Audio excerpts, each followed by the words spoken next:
أكيد لاحظت إن كل ما تروح مكان في كندا تلاقي هندي، في السوبر ماركت هندي، في التاكسي هندي، حتى الحكومة نفسها بقى في وزراء من أصول هندية. الناس بتسأل هما إزاي بقيوا كده؟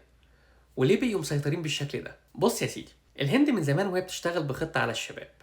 هناك بيتعلموا الإنجليزي من هم صغيرين، وبيجهزوا نفسهم للهجرة من بدري. بياخدوا الشهادات اللي كندا محتاجاها زي الاي تي، التمريض، الهندسة والبيزنس. ولما بيجوا هنا ما بيضيعوش وقت، بيشتغلوا ويوفروا. كل واحد بيجيب مراته وعياله، وبعدها يبدأ مشروع صغير. شوية بشوية المشروع ده بيكبر ويبقى عنده بيزنس أو حتى سلسلة مطاعم. لكن مش بس كده، هما كمان بيساعدوا بعض بشكل رهيب.